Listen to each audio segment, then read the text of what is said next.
में हम मौजूद हैं कोपरखैरने वार्ड क्रमांक 12 में और हमारे साथ हैं प्रसाद घोरपड़े जी। इनसे हम जानेंगे कि क्या विषय को लेकर आप चुनाव लड़ने वाले हैं। शिवसेना के प्रवक्ता भी हैं आप, और किस तरह से चुनाव लड़ने वाले हैं आप आगामी चुनाव को लेकर।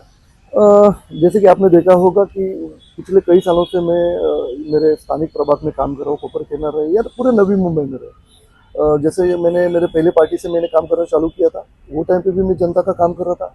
मेरे प्रभाग में बहुत सारी ट्रैफिक की समस्या थी जो पिछले अनेक सालों से जो थी वहाँ पे चालू थी, वो स्थानिक प्रतिनिधि द्वारा सॉल्व नहीं हो रही थी, जो मैंने ये टाइम पे करके दिखाया। उसके बाद में प्रभाग में कोविड के टाइम पे मैं खुद मेरे जितने भी सहकारी थे उनको लेके काम कर रहा था। मैंने बहुत सारे जो कर्मचारी रहते हैं, एम्प्लॉयज रहते हैं कंपनी के, उनके पगार निकाल के देने तक मैंने उनको सहायता की है। प्रभाग में बहुत सारे ऐसे लोग हैं जिनके एडमिशन थे स्कूल के, ऐसे लोग हैं जिनके हॉस्पिटल्स के बिल मैंने कम किए हैं। तो मुझे लगता है कि प्रभाग, अभी मैं जहाँ पे खड़ा था महानगर पालिका का जो वार्ड ऑफिस है, वहीं पे मुझे स्थानिक प्रभाग के लोग मिले। उन्होंने सामने से मुझे पूछा कि आप खड़े रह रहे हो ना, तो हमको आपको सपोर्ट करना है।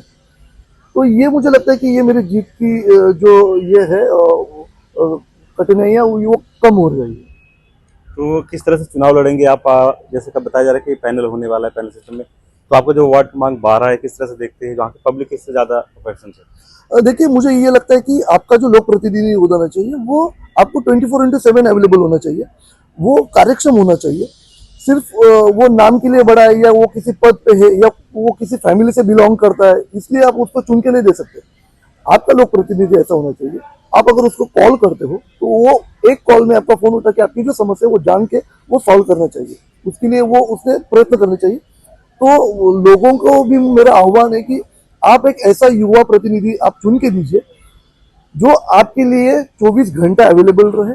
आपकी पानी की समस्या रहे, आपकी वाटर मीटर की समस्या रहे, आपका एडमिशन रहे, आपका हॉस्पिटल रहे, आपको कोई बिल्डर फंसाए या आपका कोई फैमिली मैटर भी रहे जिसमें आपको वो सहायता कर सकते हैं। ऐसे बहुत सारी चुनौतियां रहती है हर एक फैमिली में, सामान्य घरों में, जिसमें लोक प्रतिनिधि इंटरफेयर करके उनको समस्या का निवारण कर सकते हैं। तो मुझे भी जनता को ये आह्वान है कि आप ऐसे एक प्रतिनिधि को चुन के दीजिए जो आपके लिए हमेशा खड़ा है। एक चीज और भी जानना चाहूंगी, जैसे बताया जा रहा है कि कभी पैनल होने वाला है और युति होने वाली है, तो युति होती है तो कितना फायदा होगा आप लोगों को, अगर युति नहीं होते तो क्या उससे आप डिस्ट्रॉय होंगे?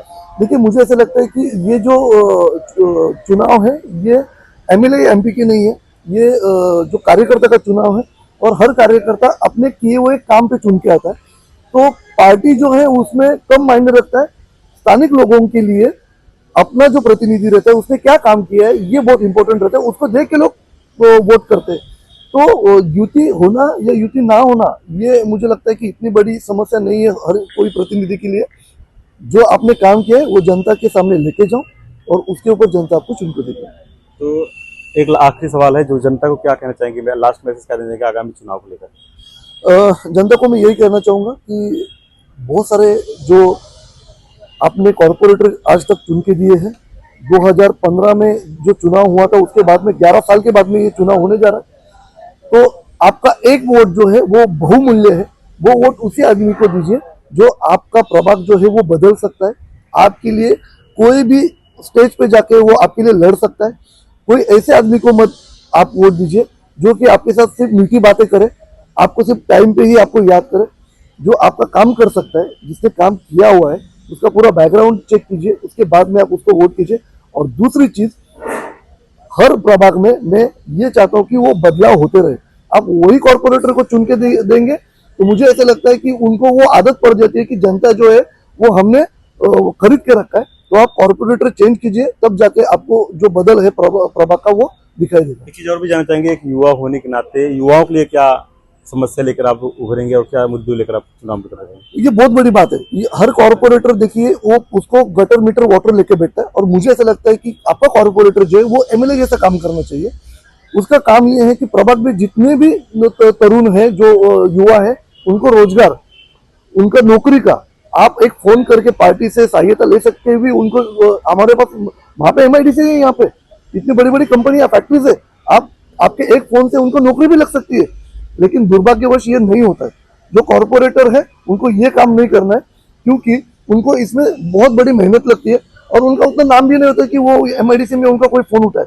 तो युवा जो है आप उनको चुन के दीजिए ताकि कि वो आपके लिए जाके नौकरियां ला सके, प्रभाग में आपको छोटे मोटे उद्योग धंधा दे सके।